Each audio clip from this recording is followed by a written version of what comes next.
Ladies and gentlemen, my name is Onyx, and I'm your chief show attendant. On behalf of the two hosts and the rest of the crew, welcome aboard Weird Wednesday Flight number 13, non-stop, from your current location to parts unknown. Our flight will be of about 2 hours, and we'll be flying at the speed of sound. At this time, make sure your seat backs and tray tables are in their full upright position, and that your seatbelt is currently fastened. Enjoy the ride.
What's up? Welcome to Weird Wednesday. How's everybody doing tonight?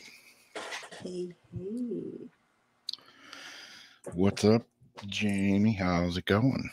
It's going. It's better now. Better now. Got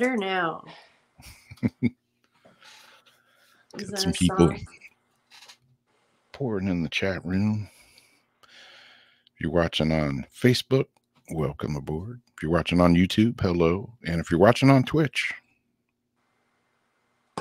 thanks for plugging in as well.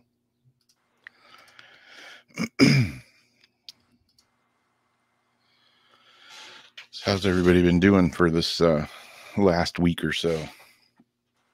Anybody have anything crazy happening in their neck of the woods?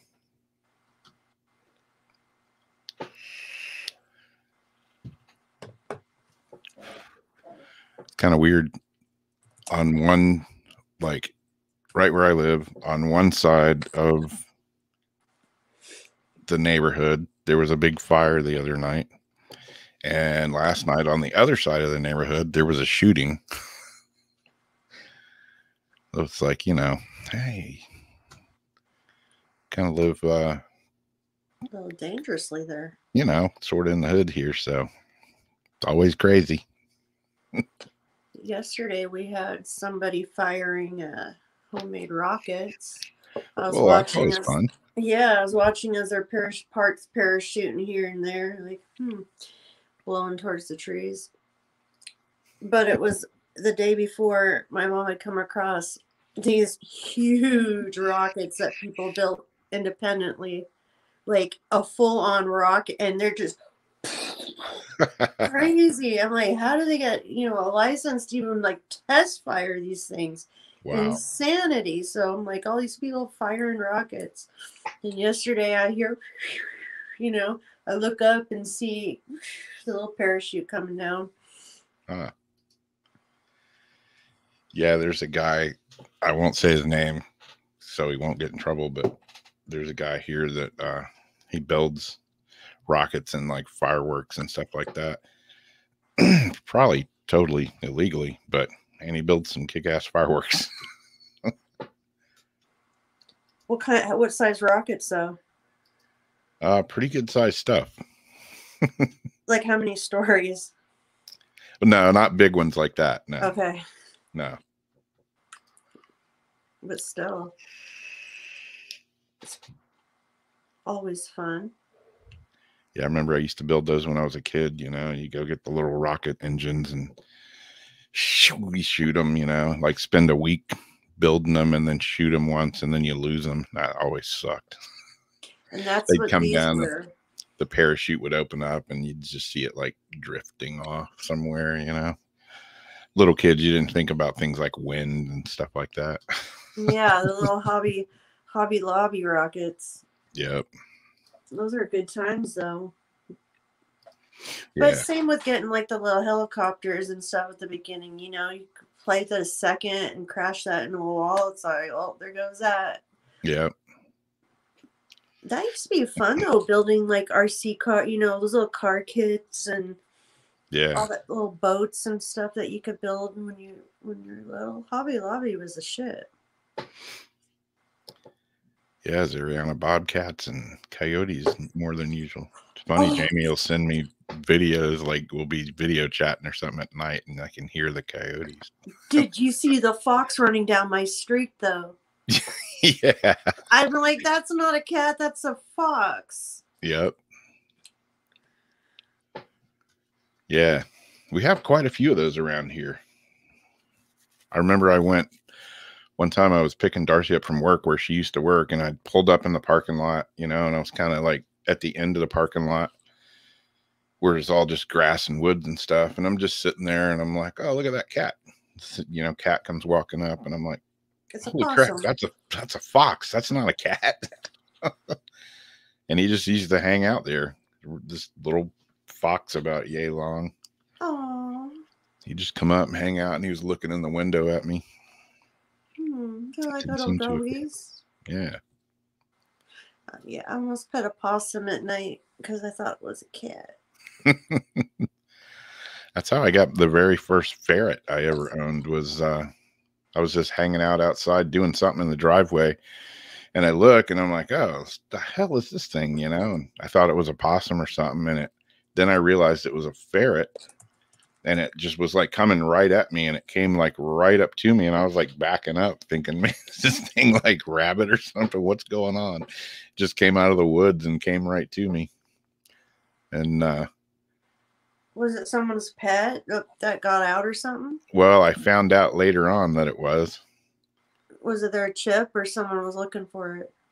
No, I just found out through the neighborhood grapevine that this girl kind of back in the woods had it and she kept it outside in a cage because when I realized it was a ferret and it wasn't like gonna rip my leg off or anything, Darcy came out and picked it up and I'm like, man, that thing's gonna tear you up. And she's like, oh, it's covered with fleas and everything and I'm gonna take him in and give him a bath. I'm like, that thing's gonna rip you a new ass. And he didn't. And we had him for I don't know how many years after that. I was like, well, I talked to the neighbors and I'm like, hey, if she wants her ferret back, she can come ask for it back. But the condition that he was in, I'm not going to bring him back over there and put him back in the cage outside like that. No. Like bait for something to come and eat it. And you don't put an animal in a freaking cage in the woods. Yeah. People. So she never came to ask for it back. So we kept him until he croaked one day. We had him for, I don't know, probably 5 or 6 years. Oh, Christina had a naked guy running down not 94 in California. Wait, where do you live? We have 94 out by the coast. Well, yeah, I'm sure it probably was drug related. We got a couple of maybe some crazy Florida stuff tonight. Yeah. A naked guy running down 94. He was killed. Oh, no, we have 92. Never mind. It's not Highway 92. What is it about the drugs these days that like makes everybody want to take their clothes off and run around naked? I missed out on that when I was younger. I mean, there was Molly, but yeah. Other than that, it was out tequila. Yeah. You know, not all this synthetic shit that they're putting in everything now. Yeah.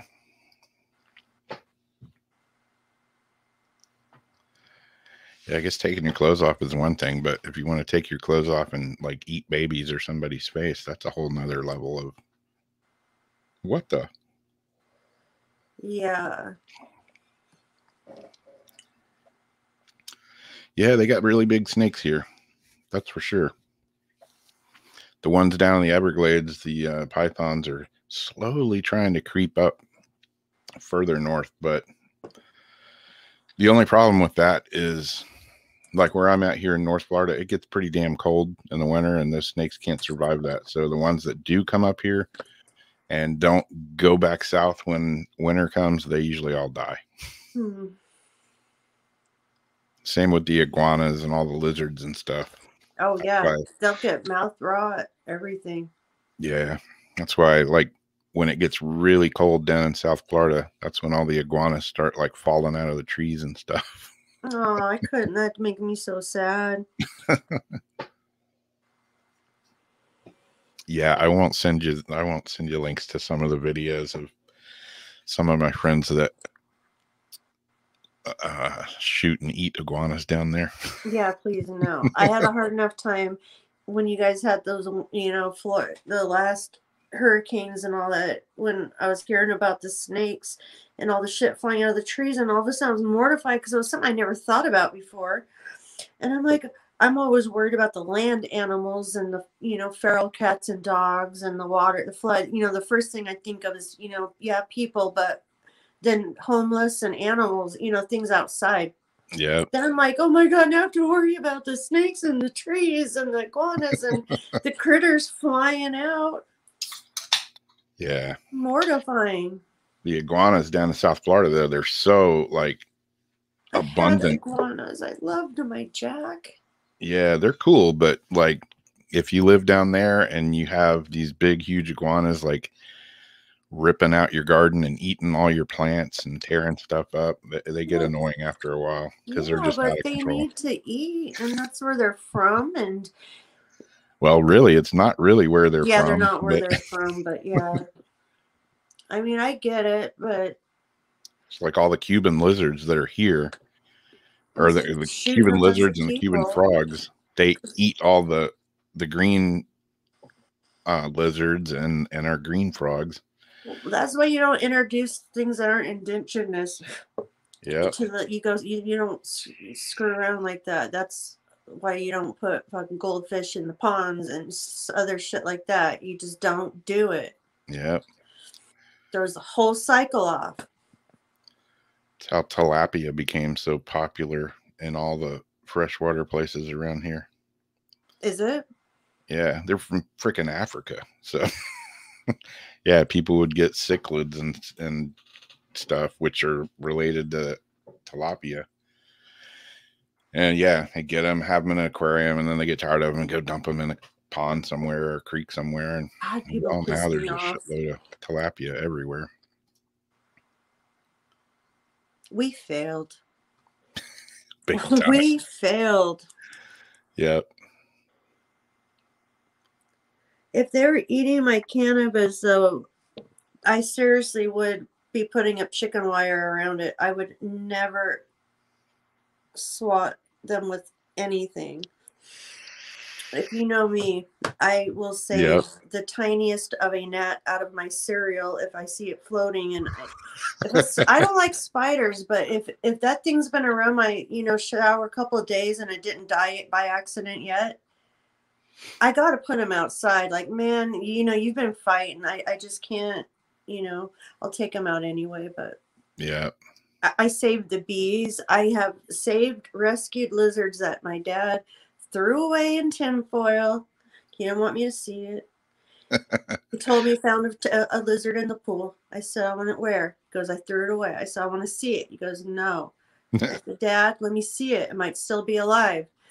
And he goes, no, it's dead. So we unwrapped it in the tinfoil, bob in the garbage. I sat there 20 minutes rubbing its belly. All of a sudden, water gurgled out of its mouth, and he lived.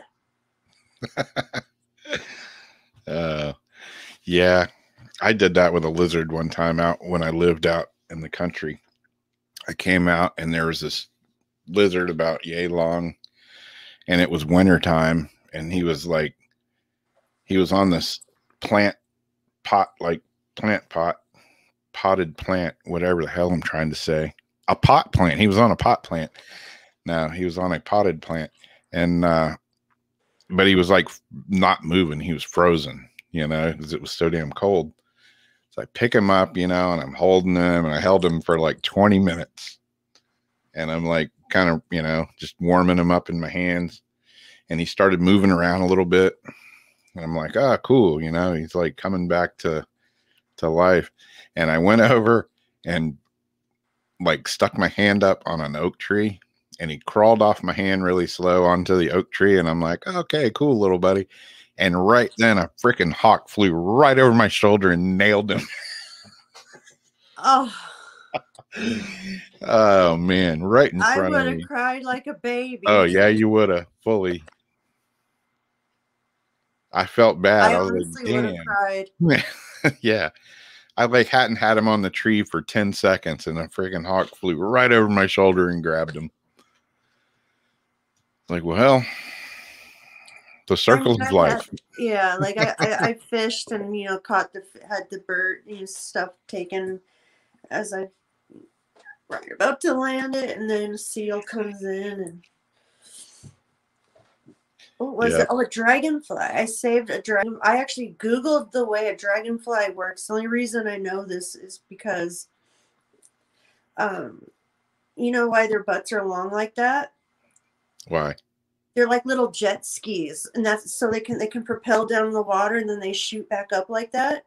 Huh. They blow the water through that like long body of theirs. It's like a little jet ski. Yeah, because a dragonfly was stuck under the doorway. And I saw the cat messing with it. And I'm like, oh no. And oh no. And so I'm trying to save it. And I'm like, do I put it in the water? Like, well, how do I save this thing? And trying to learn how they work. But yeah, I put it outside, and it was one of those things that I don't know.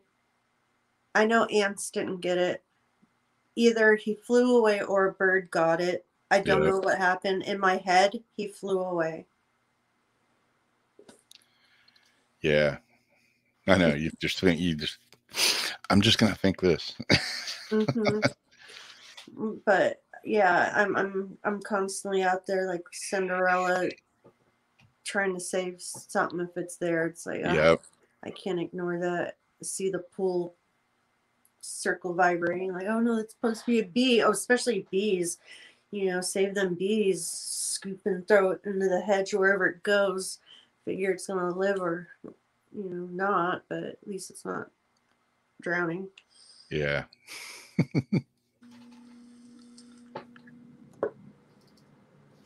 Let's see here. Florida stories. Well, here's one. Didn't know if we were going to open it or end it with this one, but might as well open it.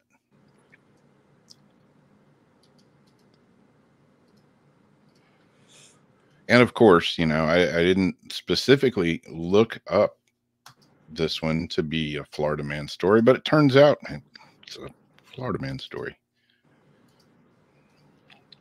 Pepper spray. It's going to be one of those nights I can't talk. Pepper spray and planes don't mix. Whoa. What happens when pepper spray goes off on a plane? Well, we found out when a Florida man accidentally discharged pepper spray on a United flight to Newark, New Jersey. Okay, and the first thing that went in my mind was, how the hell did he get pepper spray through TSA to get on the damn plane in the first place? Okay. Yeah. The flight originated, we get into that here in a minute. The flight originated from Fort Myers, Florida, and it was still taxiing off to the takeoff at the time. The plane was able to return to the gate, and passengers could quickly deplane. TSA confirmed that security screeners missed screening the can of pepper spray in the passenger's carry-on bag as he passed through the security checkpoint.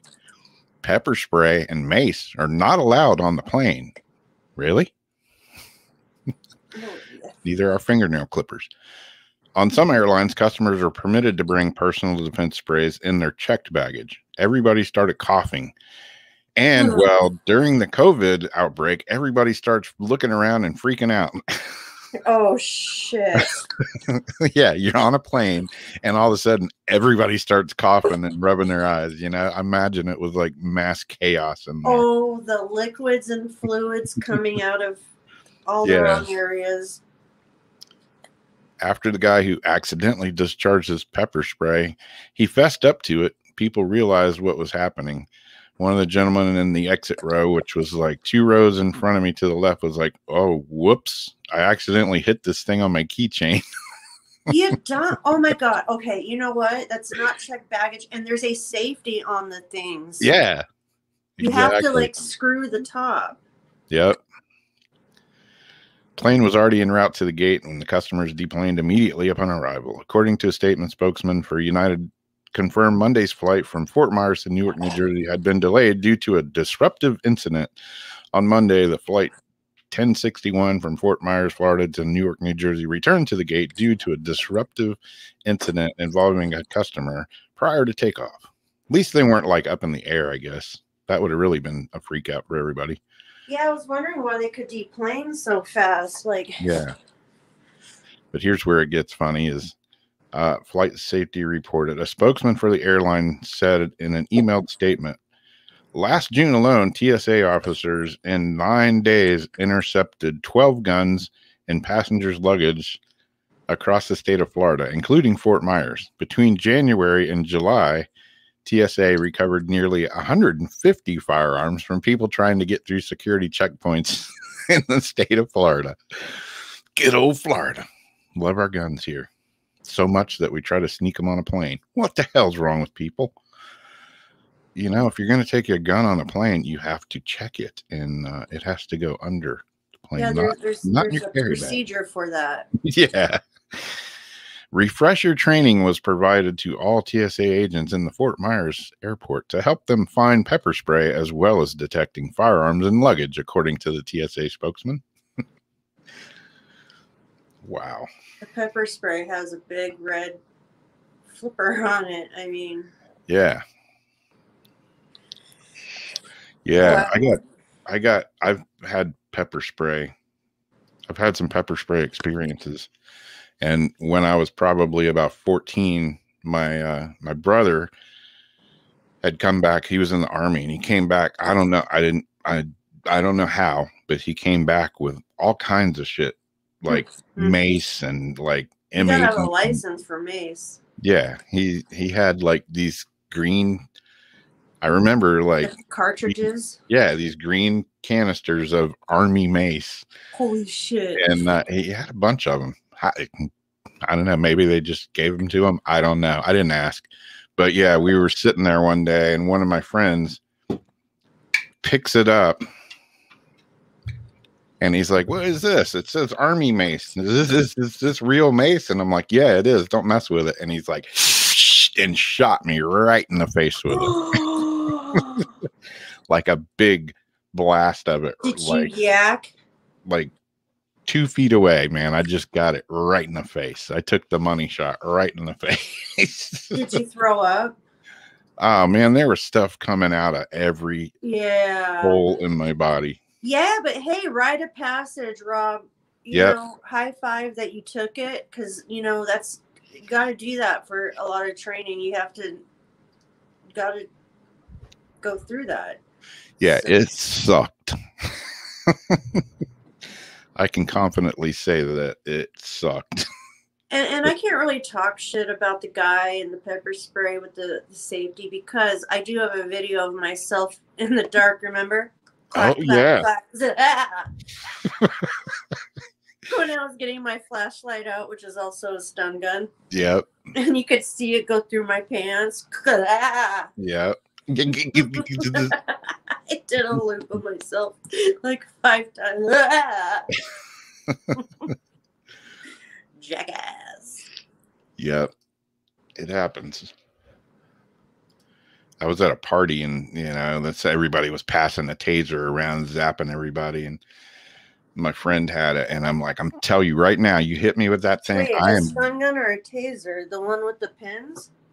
It was the one. It didn't shoot pins, but okay, then it was a stun gun. Yeah. I was like, dude, you shoot me with that. You hit me with that thing. When I get my shit together, I am guaranteed gonna beat your ass. So don't do it. Once I stop drooling and crapping myself, I'm coming after you.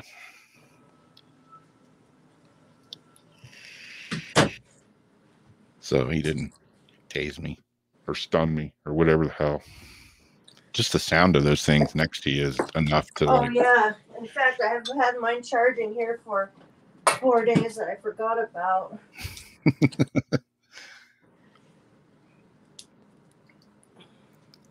Yeah, me and my brother had some pepper spray. We were out at the shop one day. He sprayed a little bit in the air, but Florida man move. The air was coming back towards us, so yeah, we caught the drift on that. Not good, but nowhere near as bad as being shot directly in the face. Clacking. It didn't charge.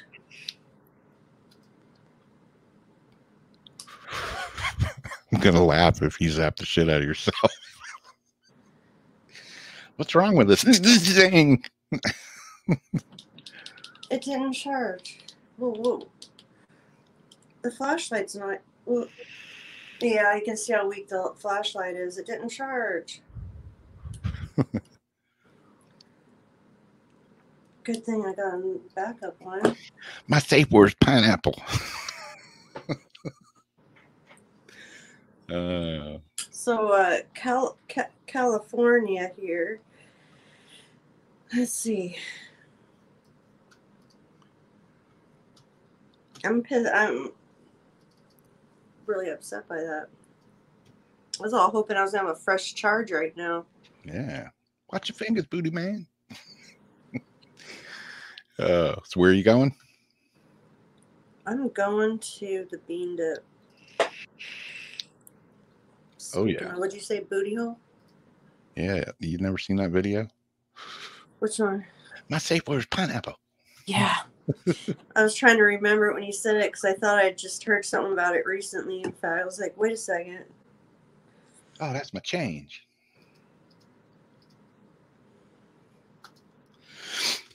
All right. Okay. So people do crazy things for promotions and why? Okay.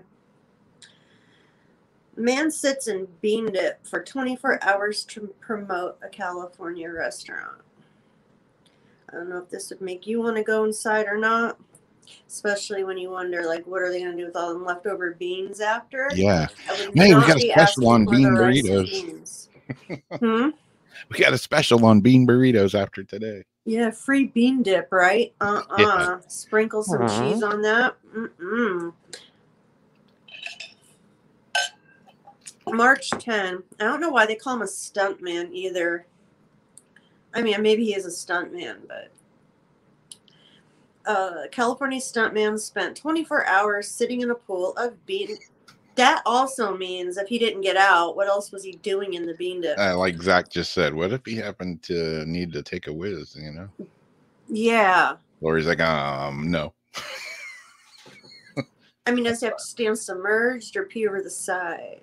So he sat in a pool of Bean Dip to promote a Los Angeles area restaurant that suffered losses from the COVID pandemic. Hunter Ray Barker said he climbed into the wading pool filled with Bean Dip outside of Los Toros Mexican restaurant in Chatsworth at 3 p.m. Monday because he wanted to support the restaurant, which he described as one of his favorites for years. I wonder how much the Bean Dip cost as opposed to the money they made anybody actually eating there. Yeah, I mean, because that's a lot of Bean Dip. Dude. Baker's 24-hour tenure in the pool coincided with the block party at the eatery, which featured the stuntman receiving a tattoo of the restaurant's logo while sitting in the dip. obviously a stunt like this is ridiculous. It's absurd. It's wild. But as with any stunt, I'm always in favor of something that edges on the side of being absurd. If it can celebrate and at least make a couple people laugh, Barker told Patch before climbing in the bean dip. Yeah, I'm going to have a tattoo of a logo on my back, just to make people laugh.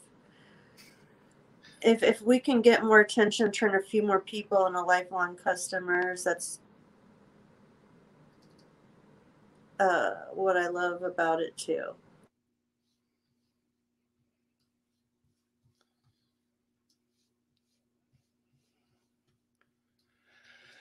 Bean dip for 24 hours. Wow. Wonder if that's good for your skin. This is been there, done that. Yeah. So yeah, I would not be eating there after.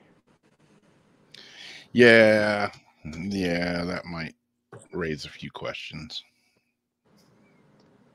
Tattoos and bean dip. Exactly. Yeah, did he have tips with that? You gotta really love somebody to if they're not paying you and you're just trying to help a local business and then tattoo them on you, yeah. It's like the girls or the guys that, get like the MMA logos and stuff tattooed on them. It's like, wow. Gonna regret that one day. Yeah. Well, this is a weird one. I don't know if anybody else will think it's weird, but I kind of think it's weird for this one reason. Let me get back to this one reason.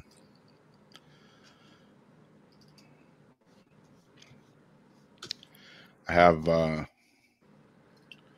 this fine art print right over my right in back of me here. And it is, if you can tell what it is, because there's a guitar hanging there. It's the Edward Munch Scream painting. And it's on the wall right back there. And what's kind of weird about the painting, not really weird, but what I found interesting about this painting is there's graffiti on it, on the original. And mystery hidden message in the Scream may have finally been solved. Ooh, I don't know if anybody's heard about this. And I I was have looking at it on it's just a poster print of the one I have. It's not worth like thousands of dollars. Yeah, but it's sort of print. But yeah, it's cool. But yeah, I was looking on mine to see if I could see it. And there's like actually a faint little thing that kind of looks like it. I mean, it's not the greatest poster out there. Print that looks out like there. What? Well, what's on the Scream painting? It's been revealed that graffiti, which was scribbled onto one of the world's most well-known paintings, was put there by the artist himself, as we're about to believe. Scans were carried out on Edward Munch's painting known as the Scream, showing that the graffiti, which is barely visible in the original painting, was in fact written by him. Written in tiny, faint letters on the top left corner of the Edward Munch's painting, the Scream is a mysterious inscription that reads, "Could only have been painted by a madman." They were first spotted or at least spoken about in 1904, 11 years after Munch completed the painting, which was originally titled, I'm going to butcher this, Der Schrell der Natur. The Scream of Nature is what it was originally named, but they shortened it to just the Scream. It was a Danish art critic that noted the sentence and blamed it on a member of the public, but that's not the case. Now, new research at the National Museum of Norway, which will be open in 2022, reveals that handwriting belonged to Edward Munch himself. Among other things, the painting was photographed using an infrared camera, making the writing clearly stand out. And actually, I think I have a picture of that. Is it over the people or on the swirly side? It is kind of in the top left-hand corner of the painting. But I mean, kind of, yeah, kind of over the two people. Because I can kind of see like a little gray. Damn, I thought I had a picture of it, but of or course. White or something, like grayish or white. But I'll have to look at it when we're done. Yeah, I had a picture, but it was another one of those that went to the mystery. Oh, maybe this is it. Yeah, this is it. It went to the mystery folder like I was talking about earlier. Yeah. Chuck it bucket. Yep. You can kind of see it in this. It's it's not in color, it's in black and white, and you can see the writing. It's been enhanced, but it's there. And apparently it's there on the painting. They thought, somebody just like vandalized it and did it, but brilliant. Apparently not. She said you have to get quite close to see the inscription. We seldom find such inscriptions on paintings, particularly not one of the world's most famous ones. Given that it's such an important work in the history of international art, the inscription has received remarkably little attention. Thierry Ford, paintings conservator at the National Museum, added, the writing has always been visible to the naked eye, but it's been very difficult to interpret. Through a microscope, you can see that the pencil lines are physically on top of the paint and have been applied after the painting was finished. We chose to photograph it with an infrared camera to get a clearer picture of the inscription. In the infrared photo, the carbon from the pencil stands out more clearly and makes the handwriting analysis easier, as you don't have to impact the painting itself. It's believed that Munch may have written the sentence after his mental health was questioned.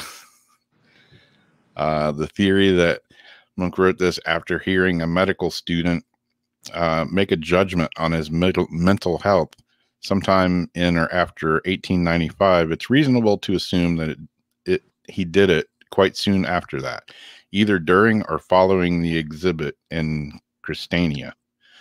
Munch was also generally concerned about the idea of hereditary disease in his family. Both his father and grandfather suffered from what was then referred to as melancholy, and his sister Laura Munch had been admitted to a psychiatric hospital.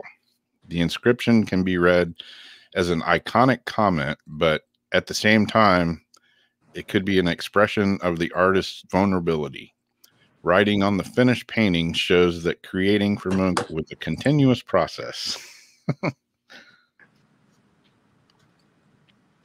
yeah, I don't know how much the painting's worth nowadays, and it's funny because, I do paintings and I sometimes put like little stuff like this in my paint. I always do. I always have some sort of something. Yeah.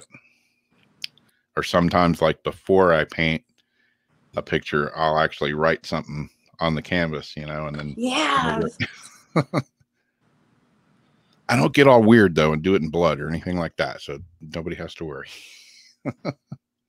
I always like to do. I have little secret messages. I used to just love to take a whole piece of paper, like sit in class, and like the whole picture was pictures within pictures of designs on weird, like crazy Rob Zombie nightmarish trippy stuff. You got a kilt? You got a kilt, Rob? I want one, but I don't have one. I was gonna buy one at I went to this like Celtic festival, medieval festival thing, whatever it was, and I was like, whoa, man, that's a badass kilt. I think I'm gonna get one of these. And I picked it up and I was looking at it and it was like $385. I'm like, not today. I wasn't prepared for that.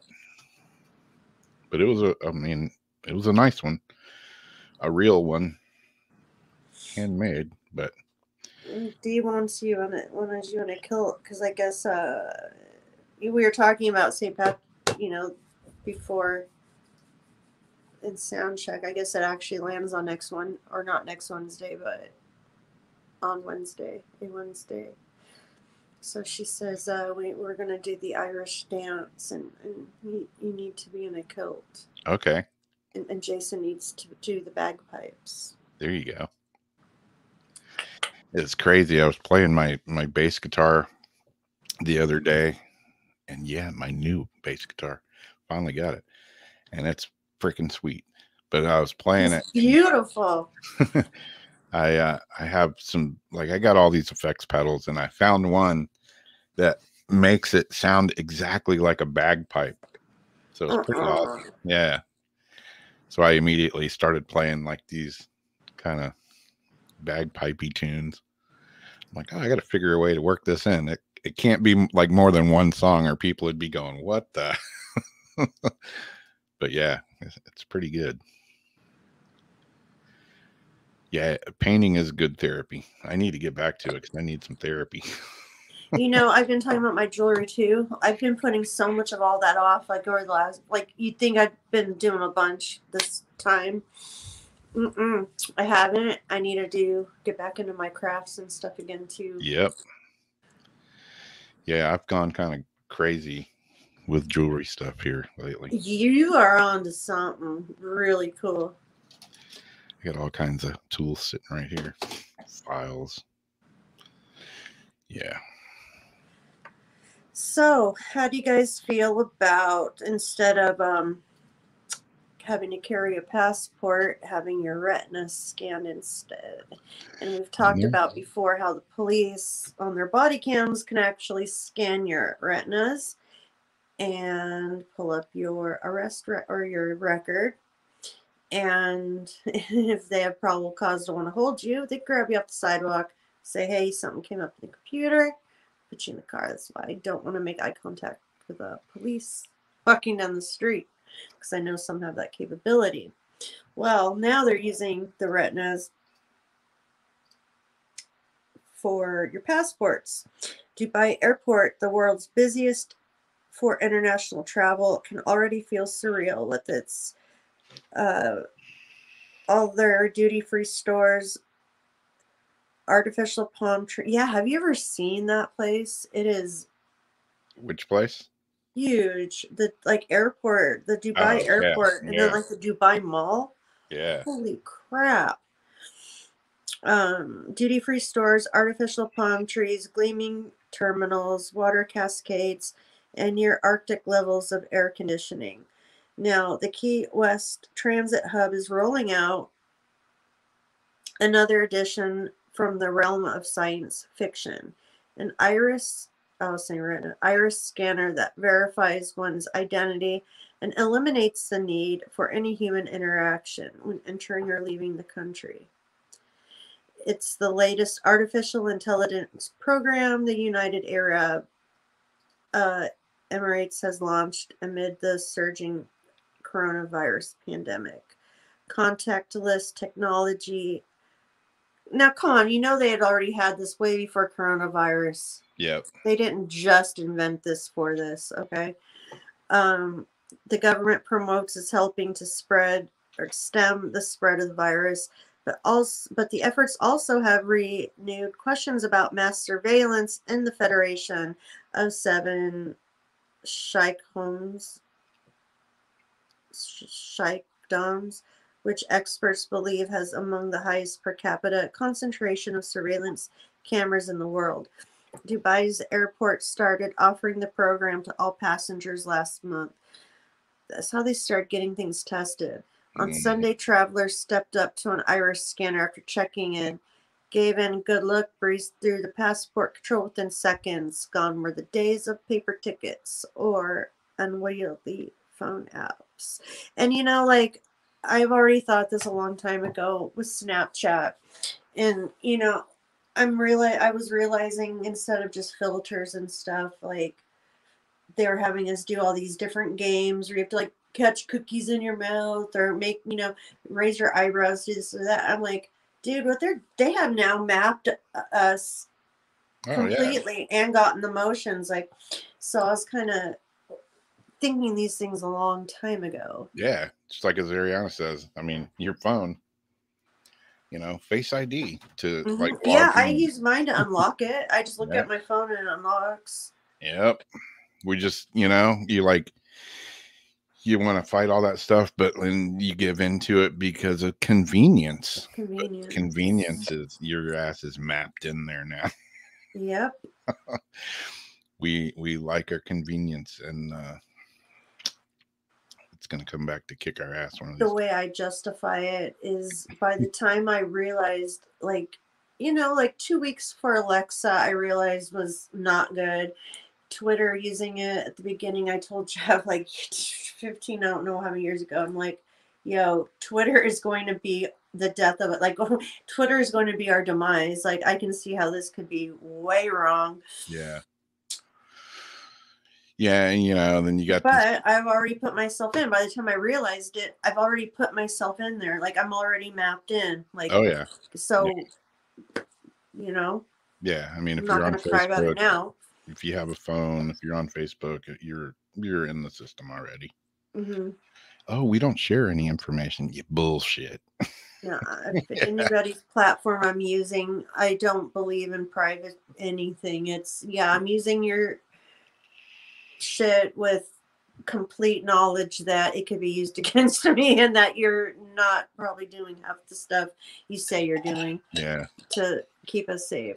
The way I, whatever that word is, I'm looking for that I can't think of, justify it, whatever, is if they want to like watch me, I'm pretty freaking boring. I'm like, you know, have at it.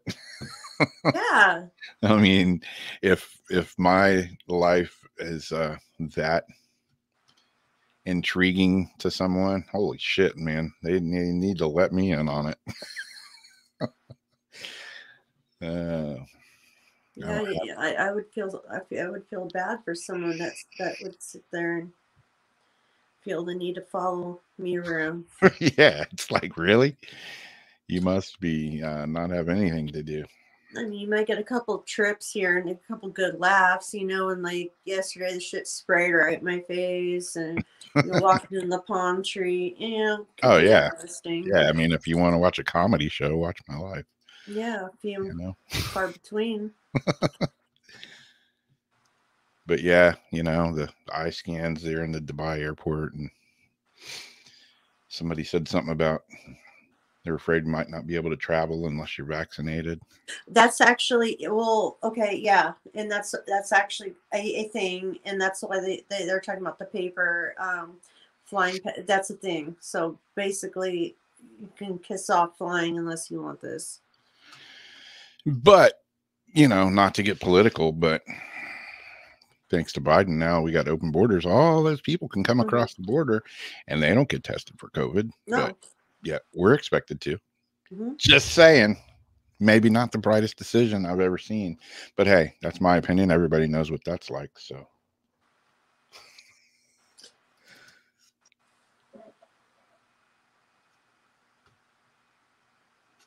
oh, the Who album cover.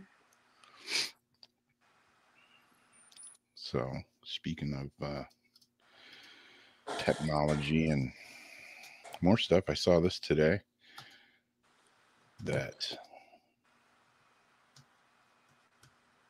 China and Russia are going to build a moon base. Well, they want to. They haven't picked a date yet, but they want to build a shared moon base. Two countries agreed to plans on Tuesday, March 9th, saying that International Lunar Space Station would be open to all interested countries and international partners. The memorandum of understanding between the two countries, announced by the China National Space Administration, described the ILRS as a comprehensive scientific experiment base with the capability of long-term autonomous operation.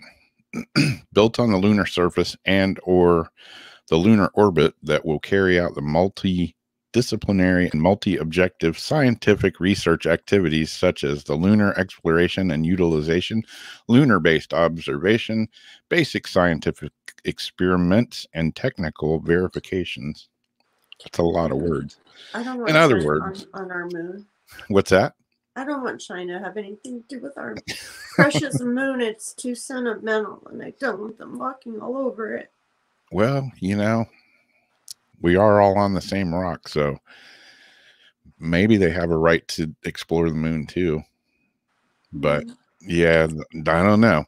In other words, the base will be self-sufficient enough to work without constant resupply from Earth. It will exist either on the lunar surface or in orbit or both, and it will be a launching point for basic science exploration and utilization of the moon's resources, as well as a proof of concept for the technologies required to sustain human life so far from Earth. Or a launching point to be able to rocket us from another angle. Yeah, really. Although neither country has landed human crews on the moon, they did not set a target date to begin construction. However, Russia remains a leading spacefaring country after the space race of the 20th century, and China has built increasingly impressive space stations and probes in recent years.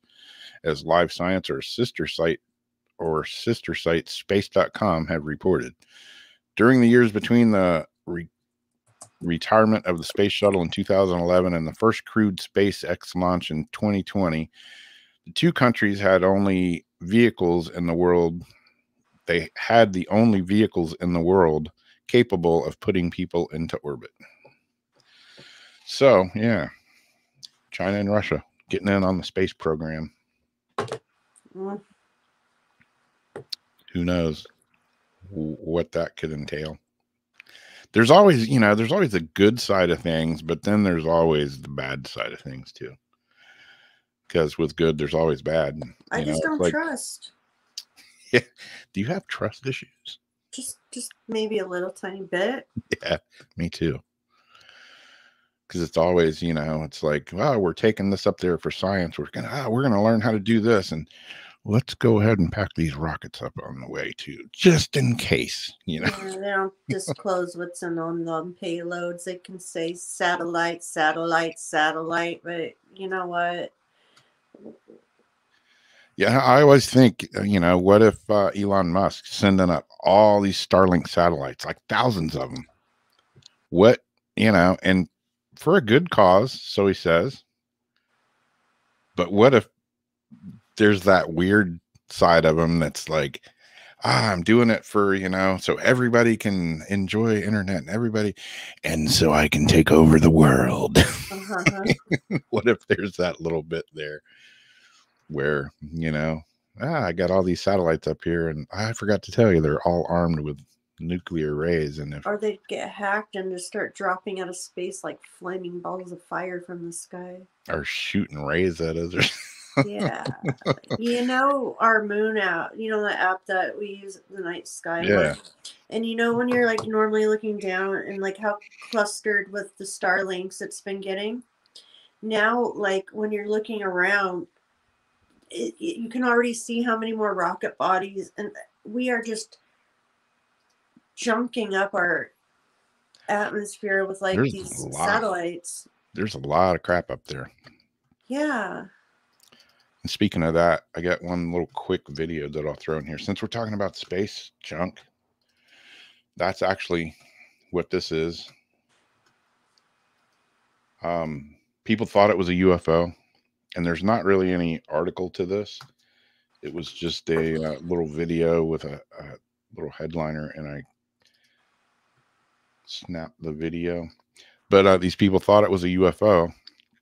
And, I think it was it Jason's show last week? We had a video kind of like this with the, streaming things flying through the sky. Mm-hmm. Play the video.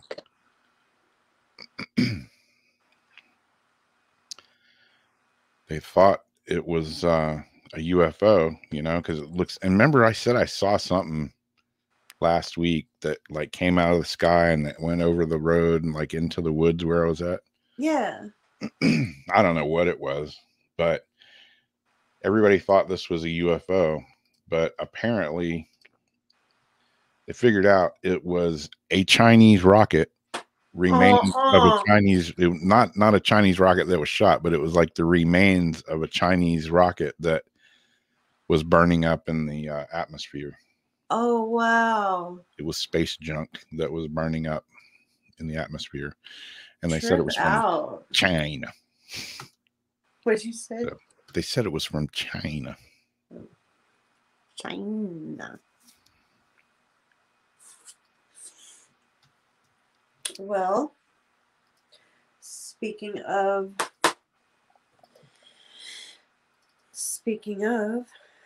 lights in the sky, that's where I'm going. What were those mysterious lights over Las Vegas? And this was March 3rd. A truly mysterious series of lights were seen by people in the Las Vegas Valley earlier this week. The lights, as seen in several videos and photographs, appear over Las Vegas around 7:30 p.m. Monday, March 1st. People on different sides of the city have reported seeing them. In the video and pictures, you can clearly see 4 to 8 lights. While hard to tell, most of the lights appear to be floating without much movement. One of the witnesses to the spectacle was Melanie. She lives on the 4th floor of a building a couple miles south of the Strip. She says she saw the lights appear twice between 7:30 and 8:30. In her video, she's recording looking north.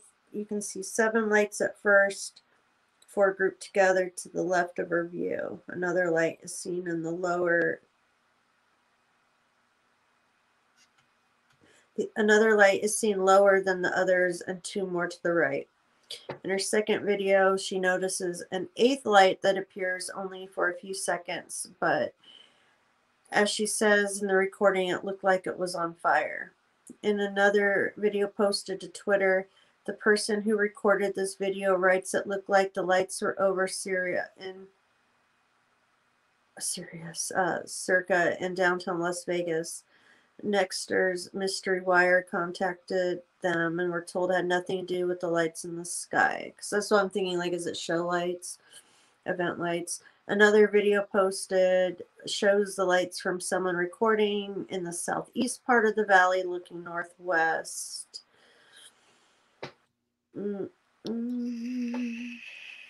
Mystery Wire was able to locate the same location where this video was recorded. It's from Horizon Ridge Parkway near Horizon Drive. In a daytime Google Map image, you can see the same street signs in view looking over the valley.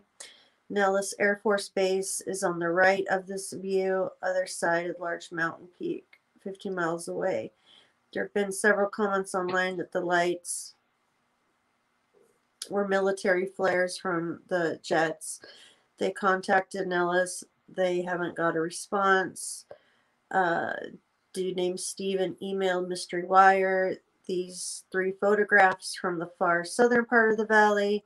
He wrote, "We took these pics last night around 8 p.m. on Monday. We are in the Club Madeira Canyon and look north to the airport in the Strip." Their son-in-law also emailed Mystery about his pictures of the lights. He said he works in the Department of Homeland Security and said his mother-in-law, who was with Steven, said she saw a mass behind the lights. It was like one large object and not separate aircraft.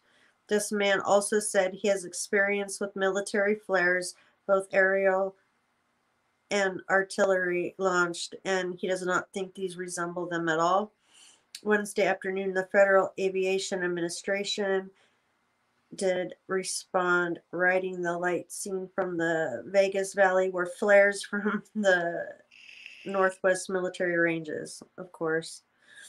The Air Force does use airspace on the north end of the valley to fly between Nellis and Creech, which is approximately 40 miles northwest of Las Vegas.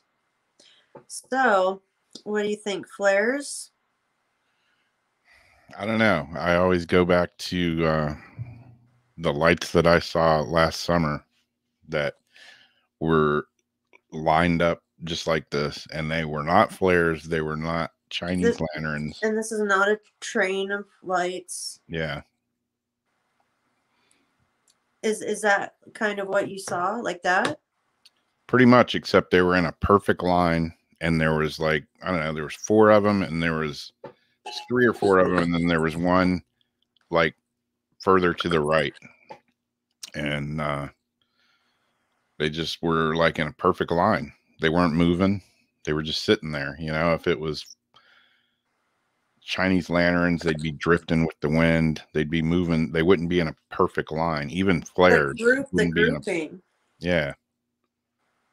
I don't know. It was weird. I mean, I fully saw it. I wasn't drinking that night. Like, I'm sober, I swear. Yeah. Yeah.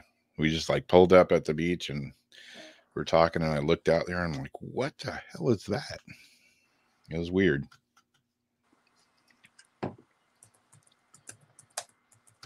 Well, speaking of UFOs and weird lights and all that jazz, we got one or two more. And this one from February 13th. Pentagon admits that it's been testing wreckage from UFO crashes, including possible memory metal.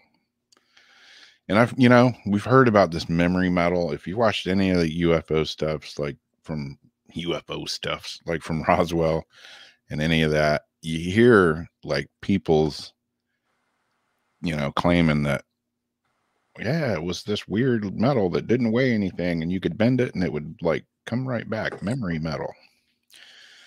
Yeah. And the officials are like, nothing to see here. Move along. Yeah. Well, apparently,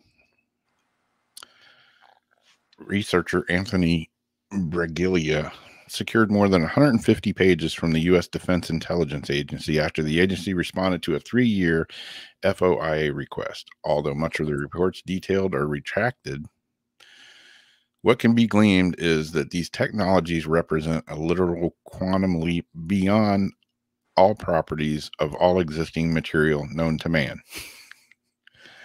Included in the pages were repeated mention of advanced technology, reports surrounding nitinol described as a shape recovery alloy. There you go, memory metal. He also shared that the nitinol had similar properties to the memory metal found near Roswell, Bingo, New Mexico UFO crash in 1947. Pages from the FOIA reply indicate that the Pentagon was exploring whether this metal could be integrated into the human body for the improvement of health.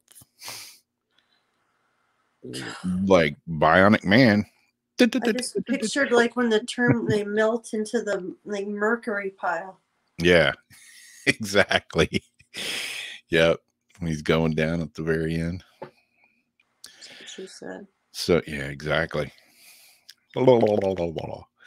So yeah, the article goes on to talk about more of it, but basically, the Pentagon admits that we've been researching stuff since 1947. Don't tell anybody. Since like forever. It's like a person saying, "Oh yeah, I've only been with 3 people," which means like 45. Yeah, exactly. Since 1940, that means you guys have been doing it since like the 1800s. Yep. I think Tesla and people even way before, they knew what was here. Look at freaking cave drawings. They got rockets and shit on the cave walls. Come on. And anybody who watched like those anybody could that like all things, like thoughts become things. Everything begins with a thought. I will start my jewelry like that. My lump of clay began with a thought. And so this stuff, if you're imagining it, somebody's obviously going to try to make it.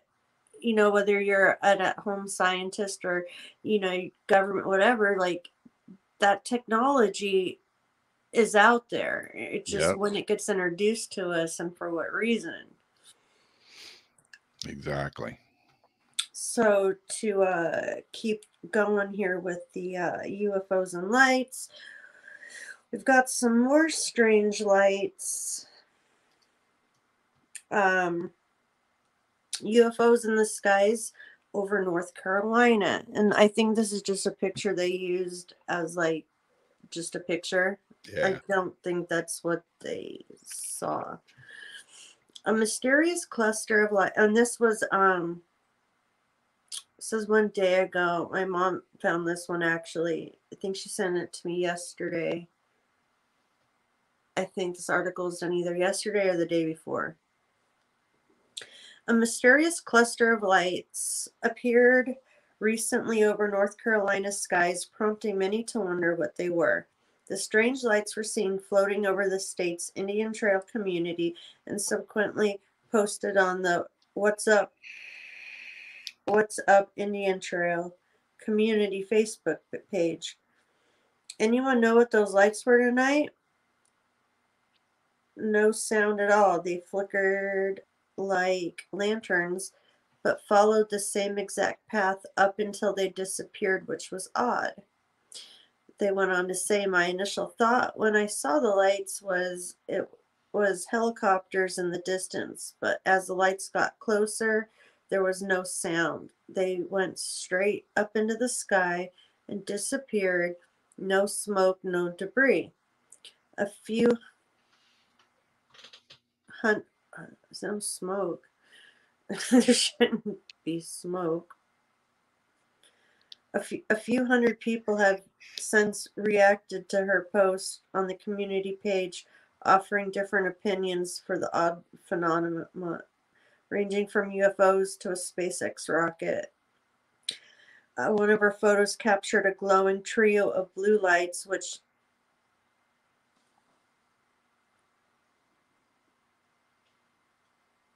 Homewood apparently could not explain. The blue light I didn't notice until after I took the pictures. In the sky, it did not look blue. It looked like a group of bright lights, she said. So is that what those are supposed to be? Yeah. I wonder if she touched up the color and, and brought the blue, Yeah. And then it like brightened it up. Yeah, I mean, if that's the original picture, that's a pretty damn good one. Yeah. I'd take notice of something in the sky looking like that. Mm-hmm. For sure. It looked like group bright lights, she said, according to Charlotte Observer reporter.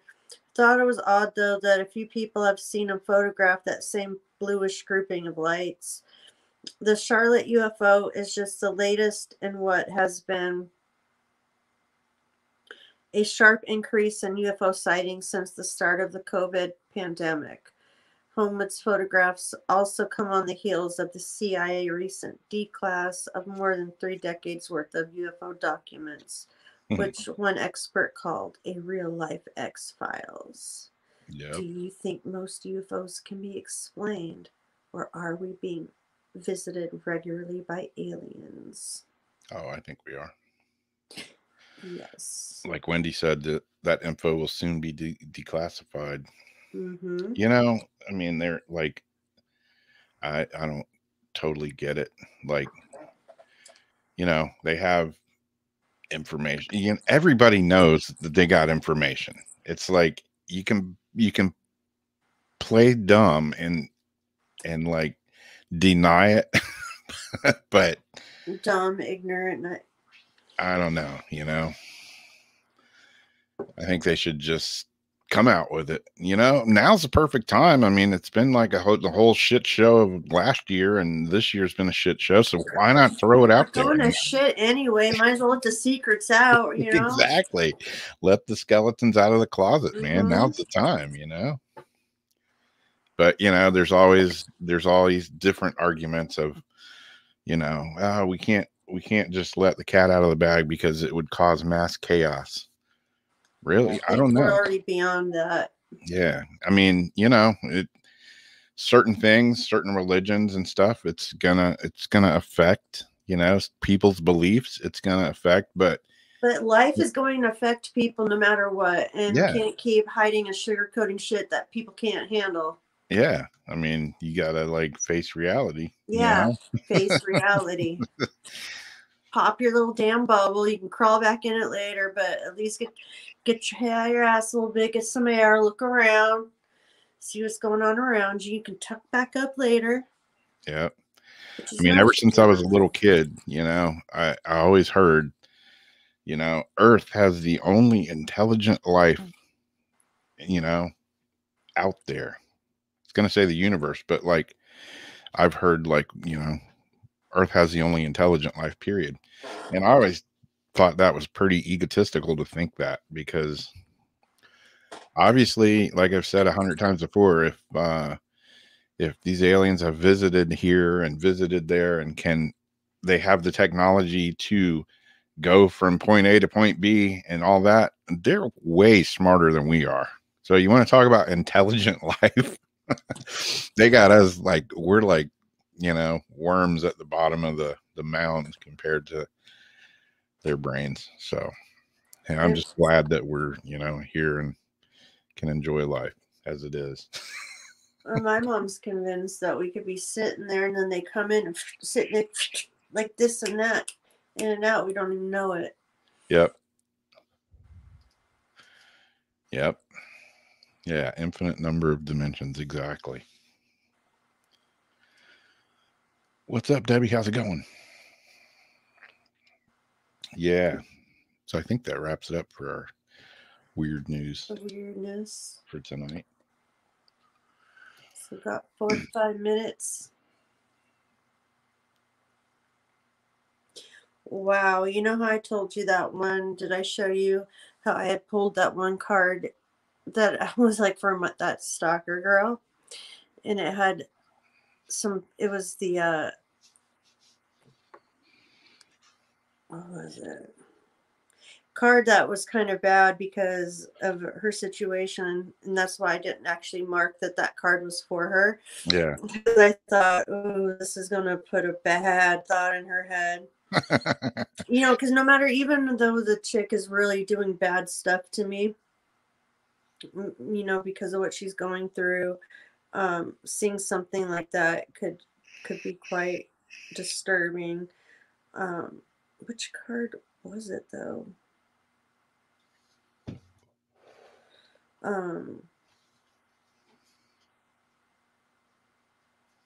Well, then today I went to pull another card, and I was going to say, okay, basically the one I got yesterday, it was the, shit. Hold on a second. Basically I do like miscarriage, death, like just horrible things, bad luck stuff.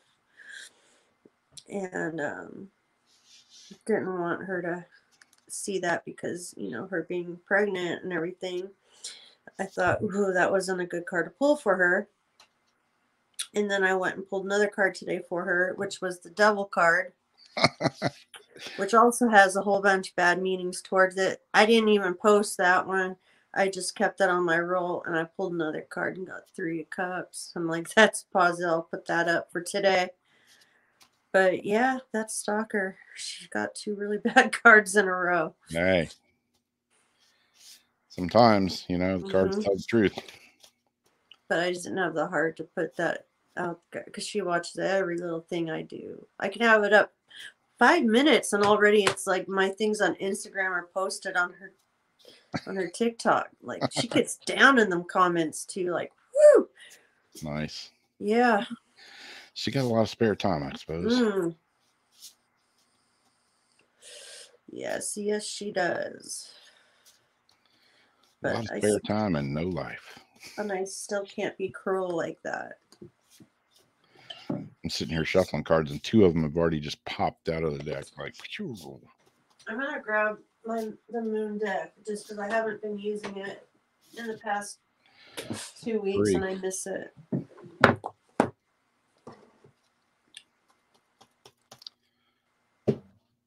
I got 3 cards that flew out from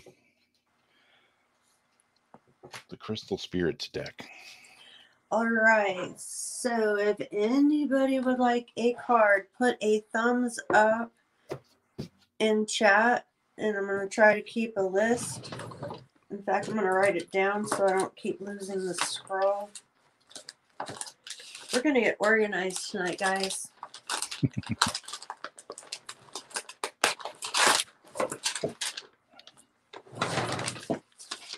So just put a thumbs up. Okay, so we got Azariana first. Oh, Wendy was first. Wait.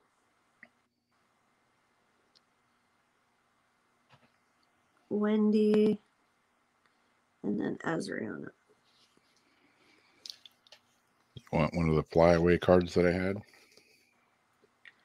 His crystal deck, I think, Lori. Yep. And then Debbie, Wendy.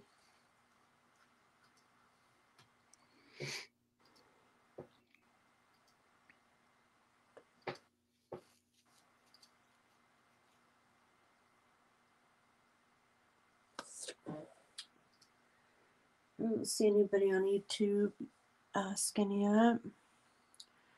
Nobody on Twitch.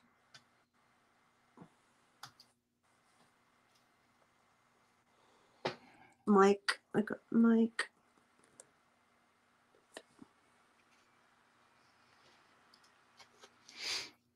All right. Lori. I'll do one for Wendy. It is. You want to do the cards and I'll keep track of the people? Sure. I guess I could do that. It is that card right there. It is Doomerterrite.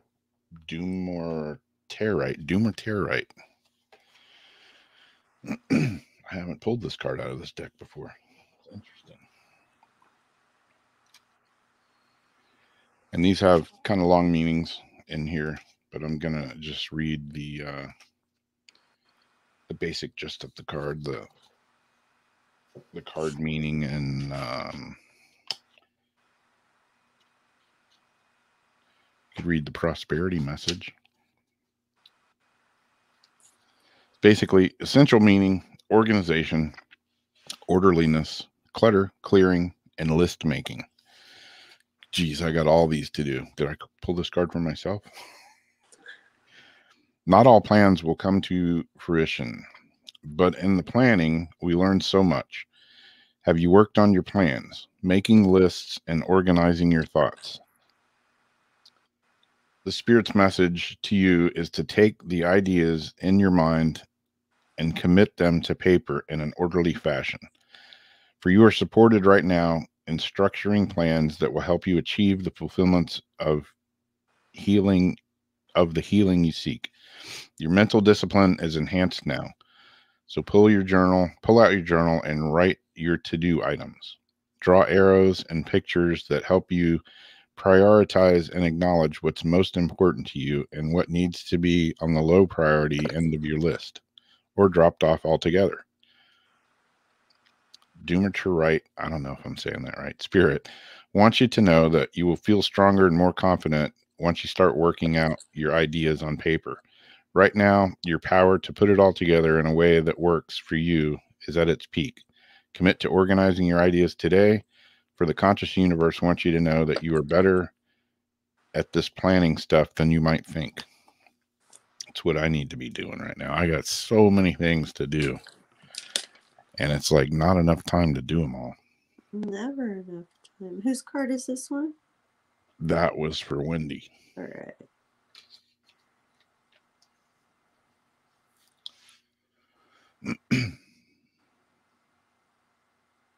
Was that the end of the card? What's that? Was that the end of the card? Yep. And then next we've got Azariana. All right. It is, one of my favorites. I'm like doodling your name is so pretty. Moldavite. I have a nice chunk of Moldavite myself. And it is a really high energy crystal. Yeah, I'd like some Moldavite. Speaking of space junk, Moldavite's one of the expensive ones. You know, before I knew anything about it, I was like, ooh, what's this one? And my friend that has the crystal shop was like, how come you just like, if you don't know about something, you're automatically drawn to the most expensive stuff? I don't know.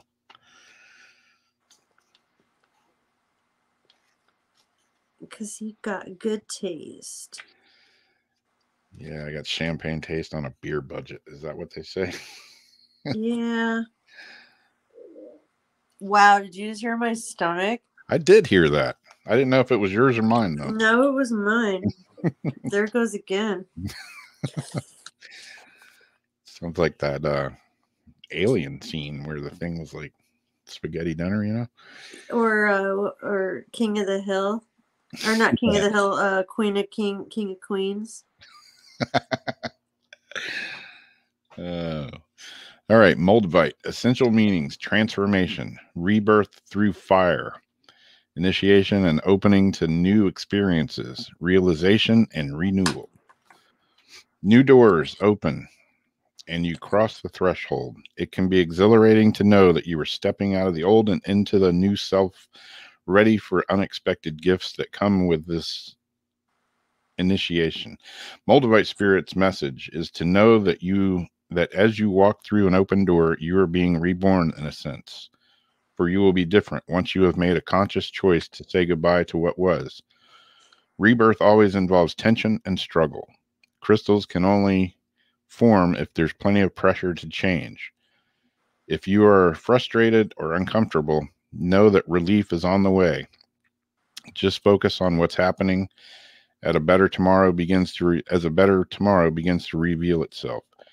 Your passage into the new is assured, so be present, be open, be ready for healing to take place. This new experience requires a new you, in a sense, a you that recognizes that you belong here, that you can let go of the old. You are so loved. The conscious universe is proud of you. Oh. And yeah, that's a good card. I knew it was going to be good. And man, I wish I had a piece of Moldavite that was as big as it is on this card. That would be insane. Yeah, I'd be happy with just a tiny one, just so I can. You know what? Have it in my skin. I have a piece of Moldavite. And you know where I got it? Your friend's rock store. No. I got it from somebody that's no longer here with us. Oh. You know who I'm talking about? Jen. Jen sent me a piece of Moldavite. And it's come up in my email the other day as a message I hadn't responded to in so many days. They said, "Do you want to respond?" Oh man. Yep. Yeah, she was in a store out there somewhere, and she'd called me and she was nearby me out here. Yeah, she was in a store out there somewhere, and she was asking me about some crystal or whatever, and at that time I didn't have any Moldavite at all, and I said, yeah, see if they have any Moldavite. I said that'd be a really good one for you to get. And so she bought a piece for herself, and like a week later a piece showed up in my mailbox. Wow. Like totally unexpected. After Azariana, we've got Miss Debbie. I'm like scribbling, I'm like doodling your guys' names. That's on my head's down. You guys have such pretty names.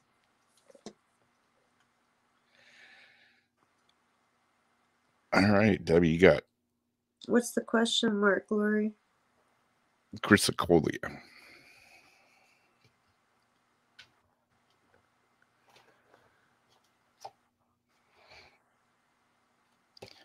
And I'm like, as always, I'm like, man, where's my damn glasses at? I got these glasses at the dollar store the other day for props for TikTok, but you can't see through them for crap. Like, they are just so not my prescription. It's funny. I just ordered, speaking of jewelry and stuff, I just got from the crystal shop the other day. I got a couple of bags of turquoise, like turquoise chips, and from the Sleeping Beauty mine, which I think was closed in like 2012. And then today I just ordered some. I ordered some silver and copper wire and stuff, and I found some more turquoise that I ordered to make something cool with. The silver and copper is always cheaper through like hardware and stuff and like bulk. Yeah. I'm actually been planning. I need to order more. Like I've got, you know, these different rocks you get when you go on little roadside shops. And those have like the big bins where you can pick out, you know, your little color rocks and fill up your bag and all that. Yeah. And I started, and I have my special ones, and then I started putting ones into jewelry and all that. And I'm like, oh, I don't want to use all my good rocks, so I'm actually going to be ordering some bags of different rock myself. Look at these pieces of quartz I tumbled though. Oh, nice. They're pretty. Yeah, and my this octopus that I made. Oh, this is so freaking cool. I can't stand it. I'm gonna put little pieces of turquoise in his hands. Oh, I love it. All right, Chrysocolia. Essential meaning: speaking your truth, heartfelt communication, right speech. When you speak your truth, you're being true to your soul's desire to participate in the co-creation of a better world and a better life for you. Chrysocolia Spirit's message for clear, authentic speech that arises from your heart is this: the force of conscious universe's love is here for you today as you choose to speak up and speak out. For you can be clear, you can be a clear channel for what needs to be said. Your voice is very important. For you are a unique being with your own calling and destiny. The conscious universe expresses truth through you. Practice choosing your words consciously as you voice a difficult truth or speak up on behalf of someone who has felt powerless for too long. Be assured, because of your commitment to heartfelt communication, your voice will ring out, cutting through the noise today.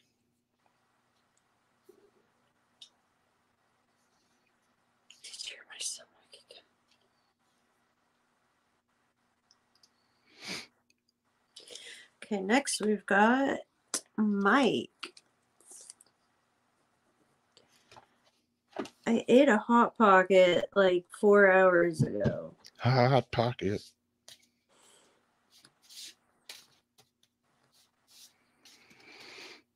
So it's not demonic if y'all are hearing it. It is my stomach doing the sounds.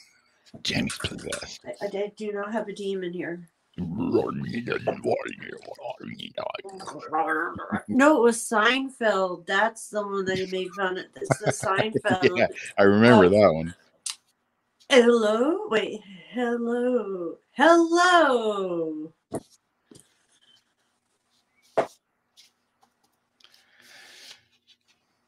Yeah, I'm making different kinds of jewelry pieces and all kinds of crazy stuff, spoon rings, all that kind of stuff. And it's all Jamie's fault. I know. She got me started. So now I delved into the world of some jewelry making tools that were pretty damn expensive. So now I gotta like start trying to make a lot of stuff to justify some of the tools I have. And ladies and gents, you know, we love our stackable rings and everything. Beautiful silver. You can size them, make them like stackable. Awesome designs, like with silver. And he's moved. My thing was like the rings, and I had all these ideas. And he busts out this octopus that I never would have thought of. And I'm just so mind blown, impressed by it that I showed my mom, and she can't believe how perfect that worked out. She's like, how did that work out so perfect? Yeah. And I'm stoked because today I found like probably another half dozen forks that have that same pattern. So there's more. At St. Vincent? There's more octopi coming. Yeah. I actually bought these at another like antique thrift store kind of place. You could even put like little cool like seashell, you know, like mother of pearl pieces or like abalone pieces, like polished abalone really from the water. or anything on it. I mean, my gosh, limitless ideas. Yeah. And you are so handy and crafty. Crafty like that. He's crafty. Let's see, you got Mike. Did you read Mike? Not yet. All right, here we go. It is, what is it? I don't know. I can't see it. Hematite. Ooh. I'm losing my voice. Hematite, the essential meaning, becoming grounded, getting back to earth, practically, and centeredness, balance, and calm. Jeez, I need my glasses. You are much more than your thoughts and feelings. You have a body to care for and a soul with a unique purpose. Hematite spirit is here to remind you that you are a light being with the body that deserves to be honored and nourished. A body designed by the conscious universe to be in a world of sensations, from the smell of pine trees and rain to the feel of tree bark under your fingertips. You are one with the earth and her creatures. Ground yourself there to feed a sense of well-being and relief from stress. Hold a furry creature and feed warm softness and feel like a ferret and feel the warm softness of a beating heart. Seek out physical affection, a massage. Yeah, I'm down for that. It wasn't the furry creature I was thinking of. And if you can walk outdoors in nature, feeling the sensations of the earth under your skin or against your skin, your scattered thoughts and turbulent emotions will calm down. And you will soon remember the beauty of your body in this world of sense, of the senses. And yeah, I mean, that sounds kind of all like. Was that the hematite still? Yep, hematite. Hematite. This is my little hematite heart behind me. Nice. Yeah, I mean, that sounds. Why do I still have this damn UFO picture up here? I don't know. Yeah, that sounds all, hippy dippy and all, but hey, nature, man, it's magical. Whether it's the ocean or the woods or whatever, spending a little time there always like re-energizes me, grounds me, even if it's just going to the beach and, shoving your feet in the sand and letting the water run on you. Oh, yeah. After Mike, we have Lori.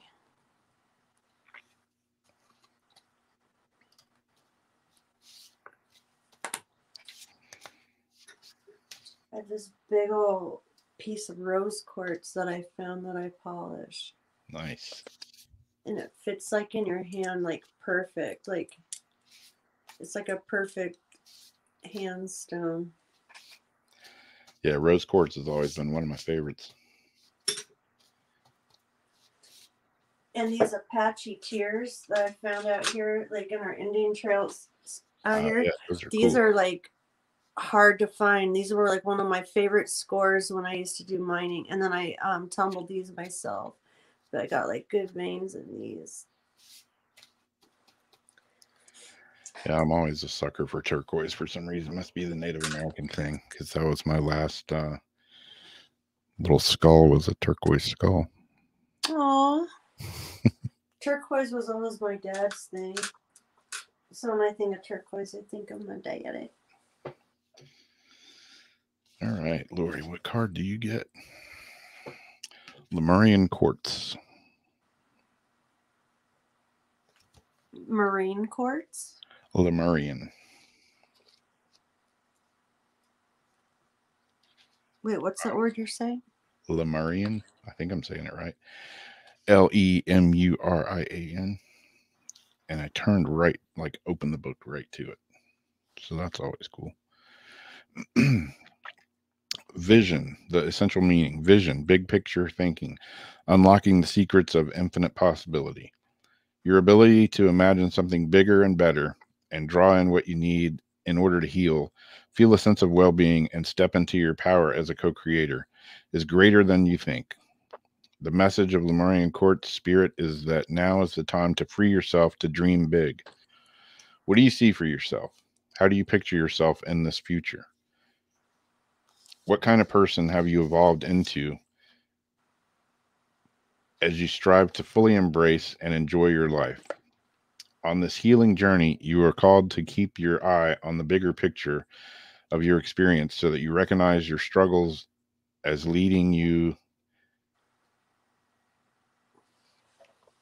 My printing has gone crazy. Maybe it's my eyes. As leading you to your epiphanies. Alex, an inner wisdom born of lived experience. Geez, I'm like butchering this one. Sorry.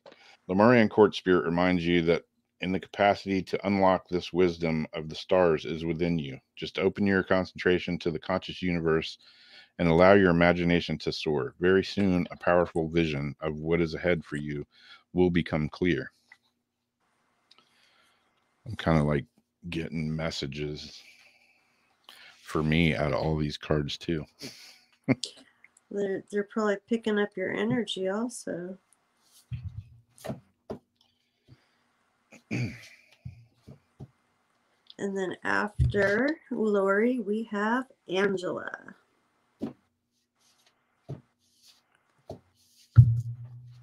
Lunk, keep it in the mic there, Rob. Sure, that sounds good. Another pop-out card. What is it? Oh, speaking of, one of my favorites, Rose Quartz. I think this deck is listening to me. I think so, too. Angela's name was like Angel.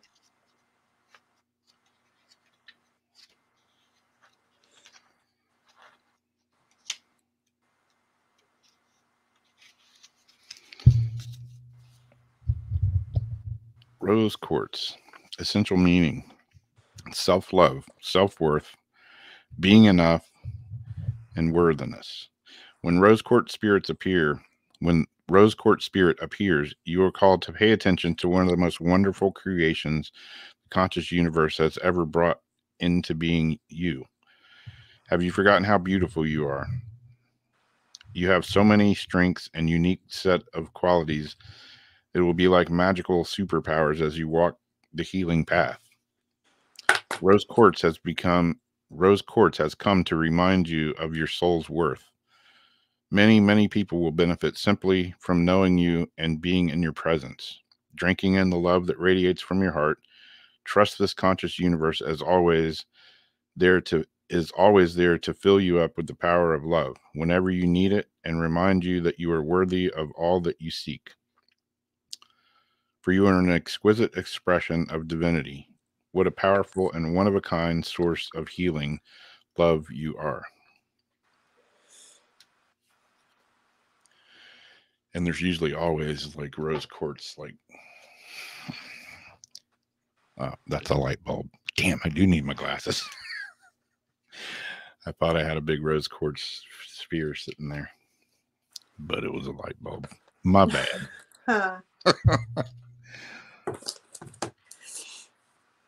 Okay, wait. But yeah, I've always got rose quartz like within usually an arm's reach of me somewhere. I've got a rose quartz heart right here on top of my portal. And then next we have Christina. And then there's Rose and Mary Ann. And I don't know if we are missing anybody. Christina. Mm-hmm.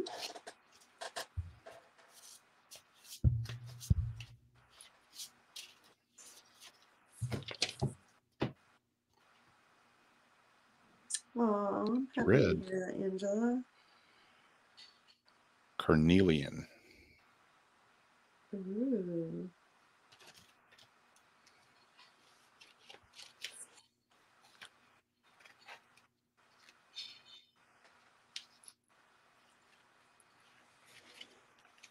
The essential meaning for carnelian: increased confidence, dignity, poise, self-assurance. Rising above the fray is much easier when you feel confident in your strengths and know that your conscious universe is lighting the path for you. There's no shame in feeling unsure as you leave behind the unfamiliar. But Carnelian Spirit is here to help you grow your confidence so that you can experience dignity and poise even when it's clear that you are imperfect or not completely certain of what step to take next. You have come so far and grown so much. Give yourself credit and know that you make the best decisions for the good of all when you feel self-assured because you're connected to the conscious universe, your co-creator, at all times. You are awake, alert, heeding the signs that guide you from the healing path. So hold your head up high.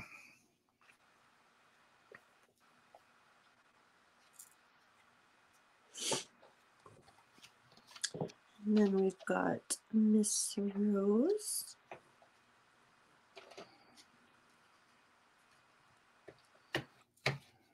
I bet she's gonna get a green stone for some reason. What's that? I don't know. I was just picturing a green stone when I was writing her name. Let's see.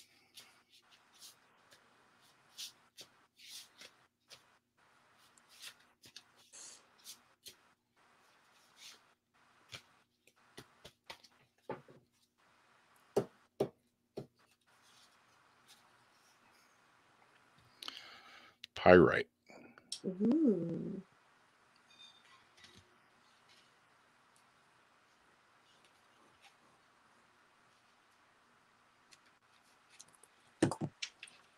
I have a nice little chunk of it right here.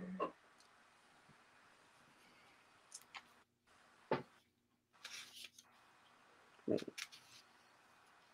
Ah, nice. Central meaning for pyrite. Inherent value, knowing your worth, self-appreciation, genuine abundance, and prosperity within. Throughout the ages, humans have sought the gems of the earth, the crystals whose beauty delighted the eye and whose powers could aid them in their quest to achieve a sense of safety and abundance. They recognize the intrinsic value of these gifts from nature. When the Pyrite spirit appears, you are meant to appreciate the abundance that the conscious universe has provided, an abundance of opportunities, resources, support, and most importantly, love.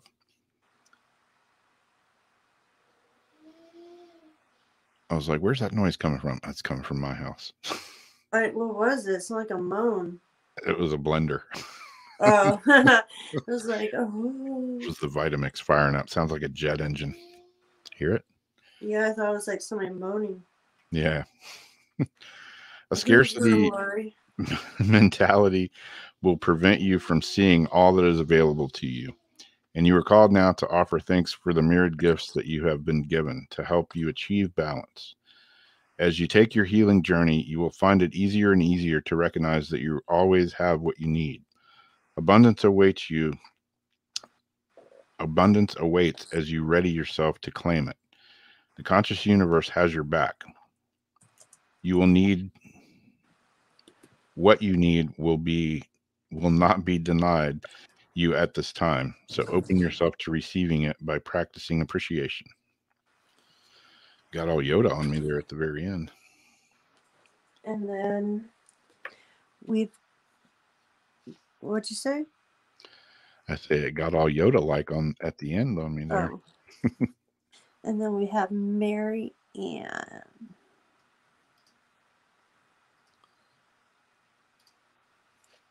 Oh, what's giving a darker pink color? I have lights. I have a blue light and a pink light on, if that's what you mean.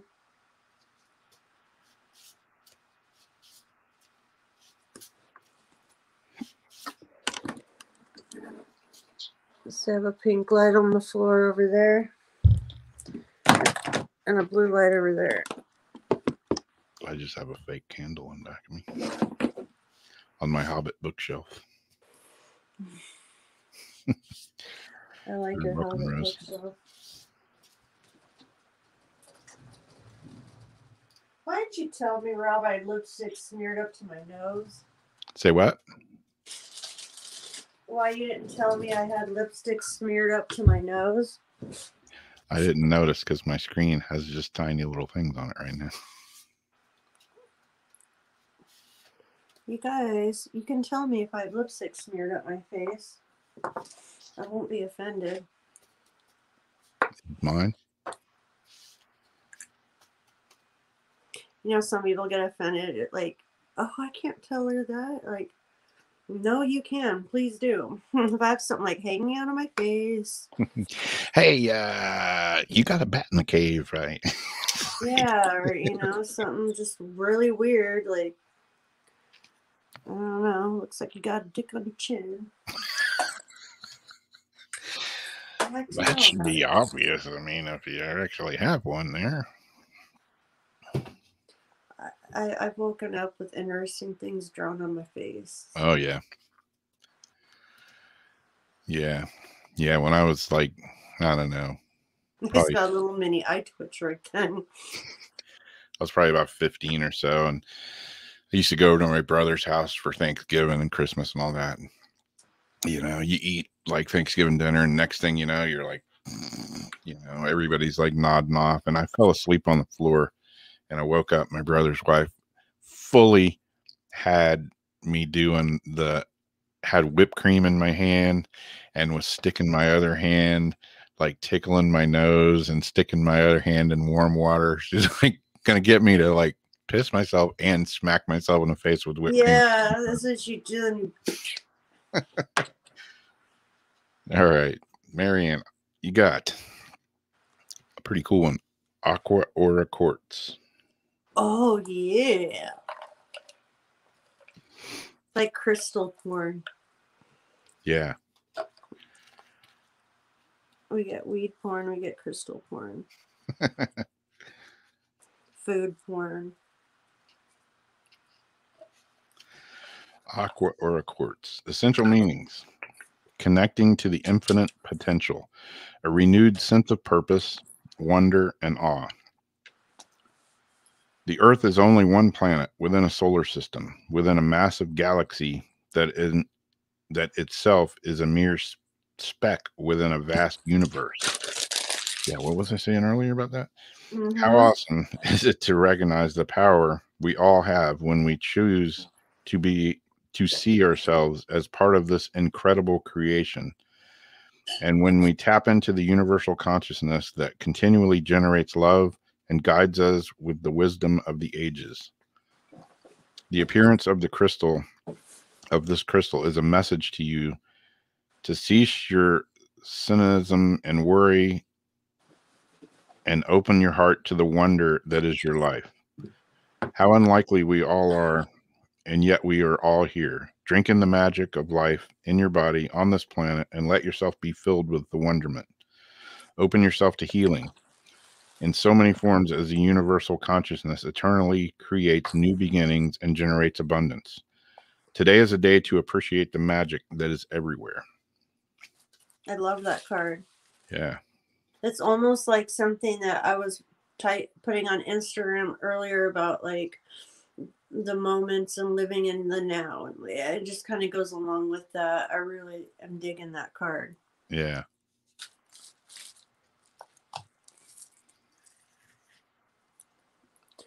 Well, we've got 8 minutes left, and you want to pull a card for me? Sure. Just because, even though I was pulling those cards for my nemesis, I do worry that could have been some of my own energy mixed in there too. Let's see what we get. Yeah, the other crystal deck that I have, the Judy Hall crystal deck, I haven't used that one in a while. I used to use it all the time. And I think I said it before. I pulled black tourmaline for myself out of that deck like numerous times in a row. I think I got up to 5 times in a row. I pulled that one card out. Oh, yeah. Message here. Wait, is that what you just got? No, not yet. Oh, I was gonna say, holy crap. I'm gonna crap if I pull it out for you, though. Well, okay, I could make a real dirty joke right now. I'm not gonna. Yeah. I like the way you think.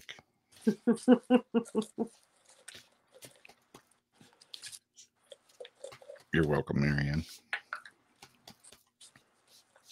I like when I think I'm out of cannabis and I find a roach that's this long. Whoa. Whoa. That's past roach size. Yeah, I know. That's like... That's a big ass cock. I didn't even have to try to re-roll that into 2. All right, who am I pulling this one for again? For myself. Oh, okay. Do I have to my waves? Oh, I did an experiment and I was able to read my own mind on the Zener cards. Really?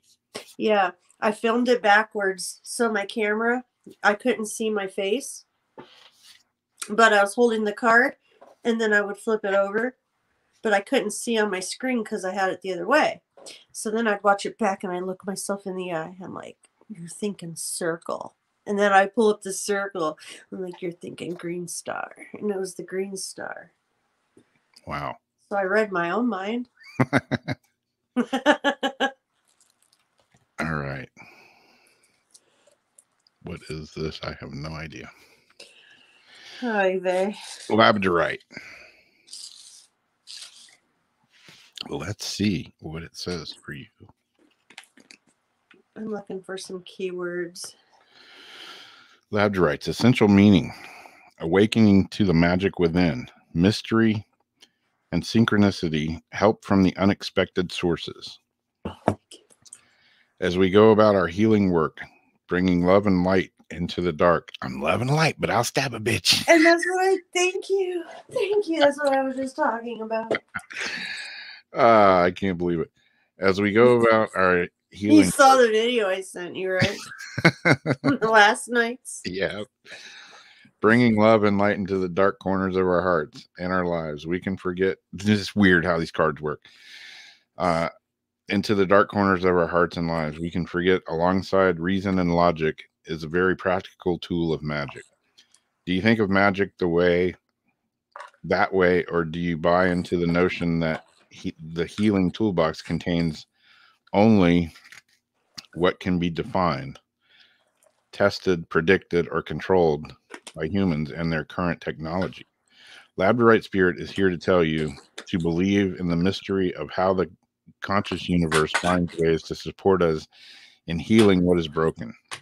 For its ways are magical. You're being called to make a conscious choice to acknowledge the reality invisible to the senses that makes itself known through meaningful coincidences. Pay attention to synchronicities bearing messages from conscious universe, which is eager to see you replace what you have lost and repair what has become frayed or broken. Listen to the part of you whispering for something small and seemingly insignificant that has great importance, for it's speaking the truth of magical synchronicities. Very, very relevant right now. Those go on. Made me feel better.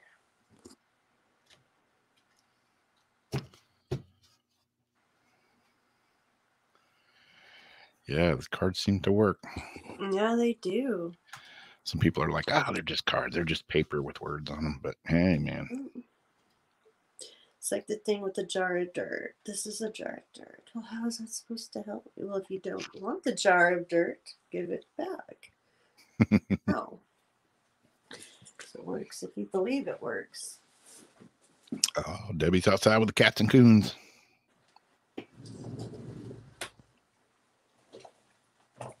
Chicka chicka boom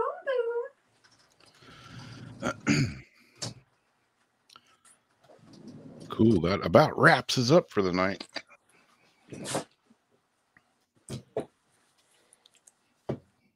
It's been a fun night. I didn't know how I was going to get through it tonight because I was so tired. And now, boom, I'm all amped up. Yep. You can pick one of the coons up now.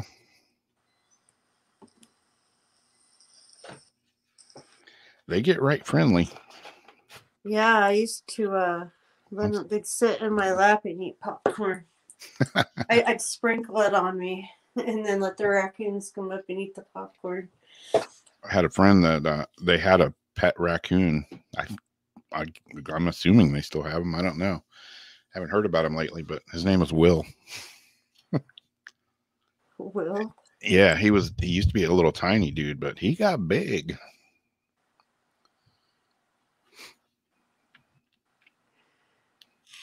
Thank you guys. Good night to you too. I don't know what we would do for another half hour.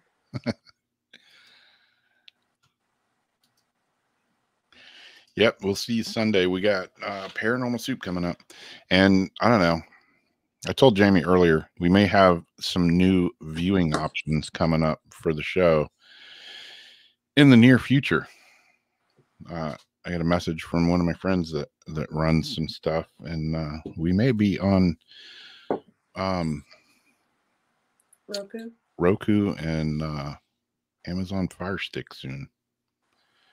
So we might be on the TV coming up. Who knows?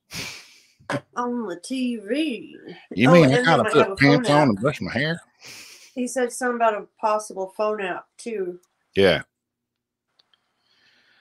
So I'll work on that this week and see what happens. That's pretty exciting. And yep, Paranormal Soup will be Sunday. And I can't remember what the guest is. I haven't seen that flyer, I don't think. Has he put it out? I think it went out today, but I'm not sure. Oh. Shows how much I've been on Facebook. Yeah, me too. Hardly at all today. Of course, I'm hardly ever on Facebook unless I'm looking at Marketplace. I've been looking for a new workbench to buy. Not a new one, another one. I've already bought 2. I need another one. But I found tons of them. I should clarify that and say I'm looking for a workbench at the right price. At the right price, yeah. Yeah. I went and bought one last week from a guy. That was a trip. He talked to me for like an hour and a half. He's like, man, I'm going to keep you here forever. I'm just going to keep you here. I'm sorry, man. I'm bipolar. So I can just go. Like, if I haven't taken my meds, I'll just talk. Oh, God. What if he pulled out Yahtzee? Yeah, exactly. Pull out the Yahtzee game. It'd be like, I'm out of here now, man. I'm sorry. I got to go.